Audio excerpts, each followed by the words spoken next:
kabkaniga dambeeya waxa weeyaan waa maraakiibtii xoolaha qaadi jirtay calankiisu waa kaalka ka muuqanaya Zanzibar kabkaniga dambeeya waxa weeyaan waa maraakiibtii xoolaha qaadi jirtay calankiisu waa kaalka ka muuqanaya Zanzibar baa laga leeyahay laakiin xoolaha wuxuu geenayaa Sacuudiga iyo dhulalkaas salaamullaahi calaykum waraxmatullaahi wabarakaatuh sida saaxiibayaal waa mar kale iyo muuqaal cusub muuqaalkan maanta waxaan ku hadli doonaa maan ku sharxi doonaa sidaad fiidiyoyada background-kooda blur u gelin kartid fiidiyowgaaga adigoo socodaan qaabka la qaabka doontid u socda sidaan blur u gelin lahayd amba background-ka ka dambeeya aan la arki lahayn aad u qarin lahayd muuqaal hore aynu kaga hadalnay sida sawirada blur loo geliyo laba application adigoo Soomaaliya PixArt iyo Snapseed hadda muuqaalkan wax ka hadli doonaa si fiidiyowda blur loo geliyo background-kooda ugu horeyn aynu guda galno muuqaalka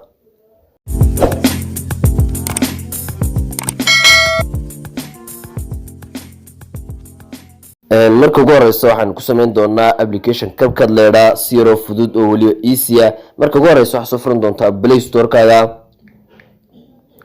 Store-kaaga ayaa soo furan doontaa kadib qaybta searching wax laga baaro aad ku qor doontaa CapCut marka ku qortid application kan ku muuqda ay ku soo saari doonaa waana application kan ku sameyn doonaa fiidiyowgeenan amba inu background-keena uga dhigi doono blur markaad open soo tiraada ma soo install gareysatid application ka soo furan doontaa qaab noocan ayuuna kugu soo furmi doonaa marka hadaba imika waxaan sameyn doonaa new project meesha ku qorantaan ku dhufan doonaa saynu qaadan u soo qaadan fiidiyow cusub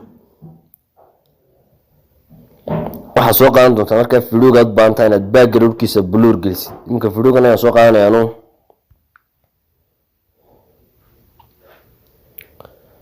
fiidiyowgii ayaad soo qaadan doontaa oo aad ayaa soo oran doontaa markaad ar soo tiraado imika sanad ugu soo saaray asaar aragtaan oo waa kan muuqaalku intiisa hore markabkaniga dambeeya waxa weeyaan waa maraakiibtii xoolaha qaadi jirtay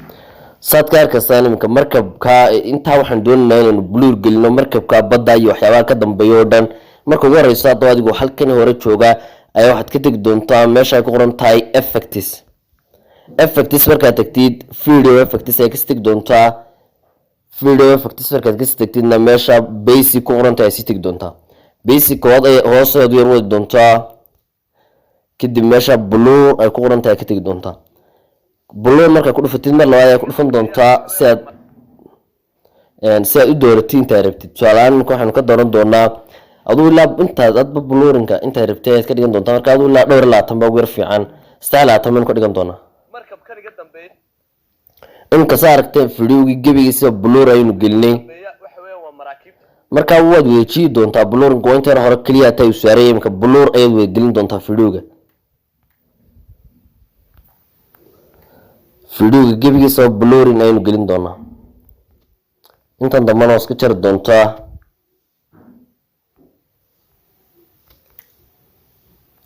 marka imka fiidiyowga gabigiisa blurring aynu gelinay hadda markaad blurring fiidiyowga gabigiisa saa u gelisid waad iska soo baxmi doontaa kadib meesha overlay ku qoran imka fiidiyowga waa kan lama arkay xabadaasan oo adan ku dhufanay imka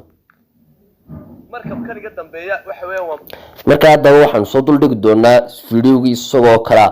fiidiyowgii imka overlay ku dhufan doontaa overlay oran doontaa marka imka waxaan soo saari doonaa fiidiyowgiisii hore oo fiidiyow ay si yihiin yani fiidiyowgan aanu sameynayno aynu mar labaad ku soo celin doonaa marka tiraada intaanad ku dul dhufan waxa sameyn doontaa remove background ay oran doontaa kadib marka remove gareysid waa iska soo jiidan doontaa marka removing waqti yar ay ku wadi doonaa inta waqtiga waa iska sugi doontaa marka uu noo dhameeyo waqtigii markabkaniga dambeeya waxa weeyaan waa maraakiibtii xoolaha qaadi jirtay calankiisu waa kaalka ka muuqan sadka aragtaanba imika blur ayuu geliyay amba background-kii markabkii lama arkayo oo sidaa yar fudud ee easy-ga aynu blur gelinay kadib markaad blurring dhamaysid horta marka soo qaadan si weyn labada fiidiyow sinaadaan marka imika saa u dhameeyno kaliya ta export ay iska oran doontaa